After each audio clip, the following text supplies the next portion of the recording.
এক দোকানি ধার্য মূল্যের ওপর 15% ছাড় দেয়। দোকানে জিনিসের দাম কত শতাংশ বাড়িয়ে ধার্য মূল্য ঠিক করলে তার 19% লাভ হয়? উত্তর: ধরি দোকানে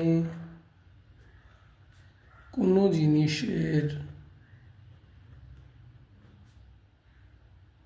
ক্রয় মূল্য = 100 টাকা। তা জিনিসটি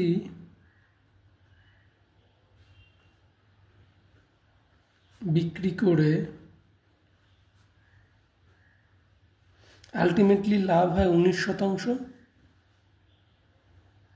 19% লাভ হয়। তার মানে কি? তার মানে হচ্ছে 100 টাকা ক্রয় মূল্য হলে বিক্রয় মূল্য 100 প্লাস লাভ হয়েছে, তাই জন্য প্লাস কত টাকা লাভ? 19 টাকা 100 টাকার উপরে, তাহলে 100 প্লাস 19 টাকা মানে হচ্ছে 119 টাকা। আর আমরা 100 টাকাই জিনিসটার ক্রয় মূল্য ধরেছিলাম, তার মানে বিক্রয় মূল্য বেরোলো 119 টাকা। তেমনি আবার অন্যদিকে ধার্য মূল্যের ওপর 15% ছাড় দিয়ে বিক্রয় করে, তাহলে সেখান থেকে আর একটা বিক্রয় মূল্য বেরোবে। ধরে নিই ধার্য মূল্য x টাকা। ধরি জিনিসটির ধার্য মূল্য = x টাকা আর 15% ছাড় দেওয়া হয়। তার মানে কি? তার মানে 100 টাকা ধার্য মূল্য হলে 100 টাকা ধার্য মূল্য হলে বিক্রয় মূল্য 100 মাইনাস যেহেতু ছাড় কত 15 = 85 টাকা।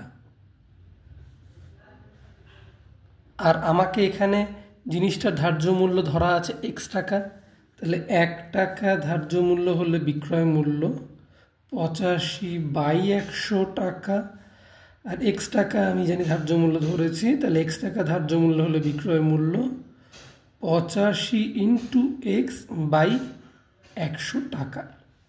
তাহলে এখানে একটা বিক্রয় মূল্য বেরোলো 85x/100। আবার আমি জিনিসটার বিক্রয় মূল্য আগেই পেয়ে গেছি 119, তাহলে প্রশ্নানুসারে 85x/100 = 119 টাকা। তাহলে প্রশ্নানুসারে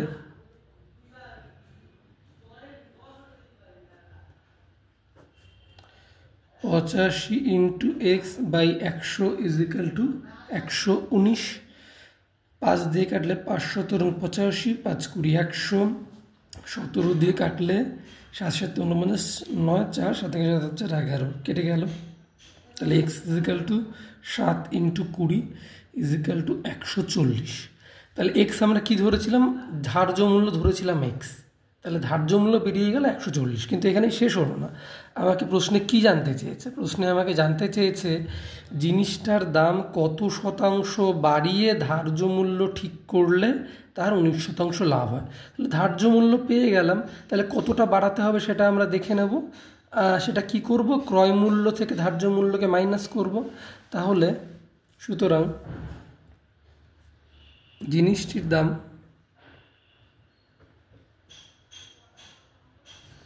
ক্রয় মূল্য আর ধার্য মূল্য, এখানে ধার্য মূল্য 140 মাইনাস ক্রয় মূল্য আমরা কত আগেই ধরে নিয়েছিলাম 100 টাকা।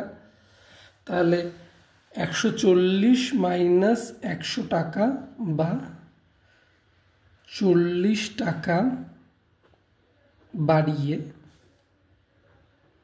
ধার্য করতে হবে। আর আমাকে পার্সেন্টেজে জানতে চাইছে কত শতাংশ বাড়াতে হবে। তাহলে সুতরাং জিনিসটির দাম শতকরা বাড়িয়ে ধার্য করতে হবে ইজিক্যাল টু কতটা বাড়াতে হবে 40, তাহলে 40 বাই কত টাকার উপর বাড়াতে হবে 100 টাকার উপর, কারণ 100 টাকা আমরা আগে ক্রয় মূল্য ধরেছি, তাহলে বাই 100 আর শতকরা তাহলে ইন্টু 100 এত পার্সেন্ট, তাহলে 100 কেটে গেল 40% অ্যান্সার।